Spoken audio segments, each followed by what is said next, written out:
noches a todos. Nuestro Centro Aragonés de Puerto de Sagunto, a través de su grupo de jotas, responde gustosamente a la invitación del casino para traer hasta este escenario una muestra de nuestro folclore aragonés, en la víspera de la fiesta de la Virgen de Begoña. Para acompañar a nuestros cantadores, contamos con nuestra rondalla, dirigida por el maestro Jesús Monleón, para quienes pido el primero de los aplausos.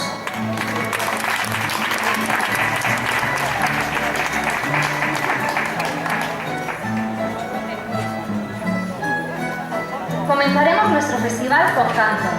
Por parte de nuestras cantadoras juveniles, interpretarán un paso doble, el guitarrico.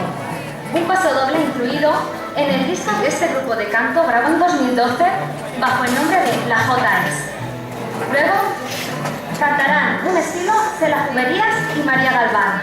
Con todos ustedes les dejo con las jóvenes y hermosas voces y el guitarrico.